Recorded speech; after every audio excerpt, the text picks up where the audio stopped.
Assalamualaikum warahmatullahi wabarakatuh. Bismillahirrahmanirrahim. La hadratina bil Mustafa Rasulillah sallallahu alaihi wasallam wa ala alihi wa sahbihi kiram. Ma ila hadrati ikhwani min al-anbiya wal mursalin wal awliya wasyuhada wassalihin wassahabati wat tabi'in wa tabi'in wal ulama al-amil musannifin wa jami'il malaikatil muqarrabin khususan malaikatil jinni wa mikail wa israfil wa izrail alaihim assalam. وإلى حضرات آبائنا وأمهاتنا وأجدادنا وجداتنا وأعمامنا وعماتنا وإخواننا وأخواتنا وأقربائنا وذرياتنا ومشايخنا خصوصا حضرة الشيخ المشايخ وإلى حضرات مصنف هذا الكتاب العلامة الشيخ محمد بن قاسم الغزي لرضا الله بشفاعة رسول الله شهد الله لهم الفاتحة. أعوذ بالله من الشيطان الرجيم. بسم الله الرحمن الرحيم. الحمد لله رب العالمين الرحمن الرحيم مالك يوم الدين إياك نعبد وإياك نستعين اهدنا الصراط المستقيم صراط الذين أنعمت عليهم غير المغضوب عليهم ولا الضالين آمين. مولاي صل وسلم دائما أبدا على حبيبك خير الخلق كلهم. هو الحبيب الذي ترجى شفاعته لكل هول من الأهوال مقتحم. يا رب بالمصطفى بلغ مقاصدنا واغفر لنا ما مضى يا واسع الكرم. بسم الله الرحمن الرحيم. سبحانك اللهم ربنا لا علم لنا إلا ما علمتنا إنك أنت العليم الحكيم وتب علينا إنك أنت التواب الرحيم وتقبل منا إنك أنت السميع العليم وعلمنا من لدنك علما نافعا يا ذا الجلال والإكرام. اللهم افتح لنا حكمتك وانشر علينا رحمتك يا ذا الجلال والإكرام. بسم الله الرحمن الرحيم. الحمد لله رب العالمين. الحمد لله وكفى والصلاة والسلام على عباده المصطفى وعلى آله وصحبه ومن والاه. أما بعد.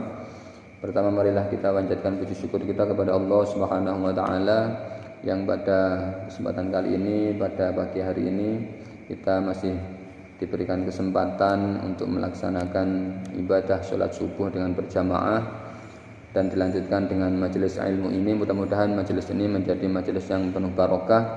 Amin Allahumma amin.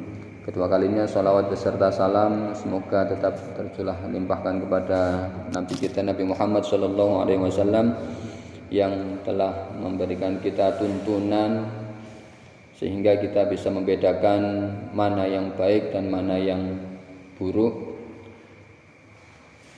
dan kita sampai saat ini bisa menikmati kenikmatan iman dan kenikmatan Islam.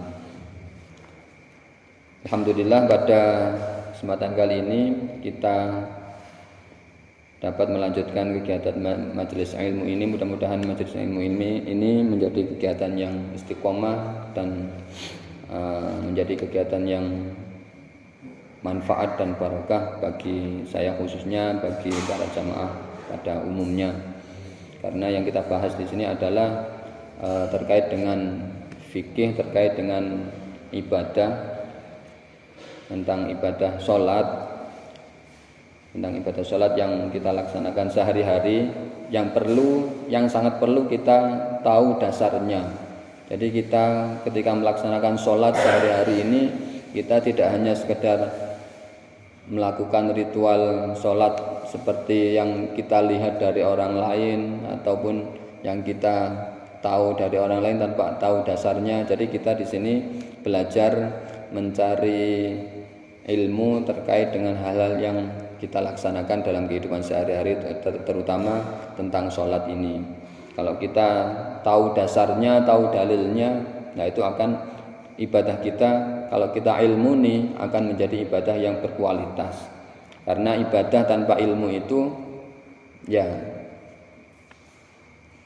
kurang berkualitas. Maksudnya orang berilmu, orang ibadah, ahli ibadah, melakukan banyak ibadah tanpa tahu dasarnya, itu lebih baik yang tahu ilmunya. Oh, saya sholat ini dasarnya menurut saya mengikuti Imam Syafi'i.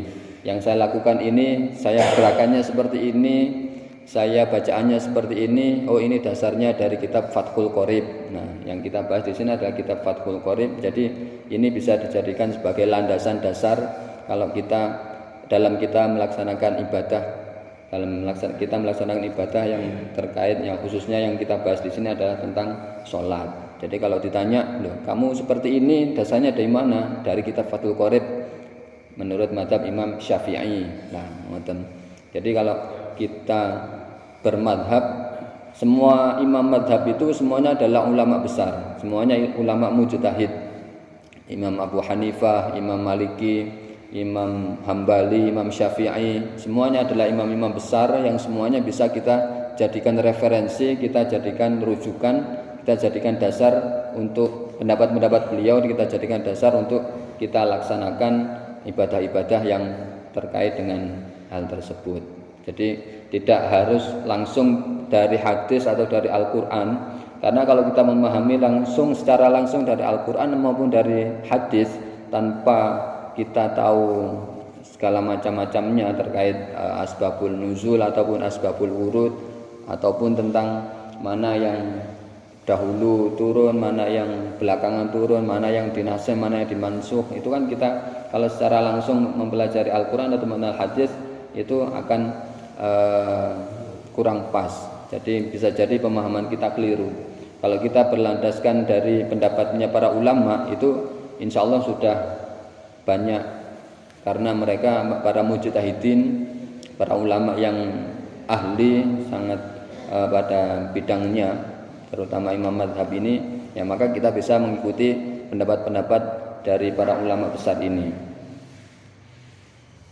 ya melalui kitab-kitab fikihnya. Yang jelas tentu para ulama itu, para imam mujtahidin ketika mengambil suatu pendapat ya pastilah berdasarkan Al-Quran maupun Al-Hadis. Tidak mungkin sembarangan menurut pendapatnya sendiri, tidak mungkin. Jadi berdasarkan keilmuan, berdasarkan riset, berdasarkan yang jelas secara ilmiah, para ulama itu sudah melakukan penelitian, akhirnya membuahkan sebuah pendapat ya. Meskipun berbeda pendapat antara ulama satu dengan ulama yang lainnya, yang jelas semuanya adalah berdasarkan dari sumber-sumber referensi yang sudah referensi dari Al-Quran ataupun dari Al-Hadis, berarti semuanya adalah benar.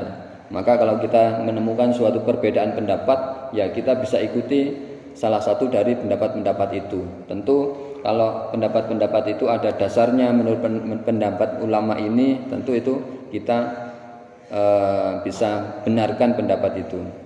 Kalau tidak ada referensinya, ini pendapatnya siapa ini, saya mengikuti katanya Ustadz itu, saya melakukan ini katanya orang itu. Nah, kalau tidak ada dasarnya ya tentu itu tidak jelas. Nah, makanya kalau kita berpendapat, kalau kita melakukan sesuatu harus ada dasarnya. Seperti yang kita kaji ini, kita dasarnya dari kitab Fathul Qorib yang berdasarkan mazhab Syafi'i. Jadi ya sudah jelas yang kita ikuti adalah mazhab Imam Syafi'i yang kita pelajari pada saat ini.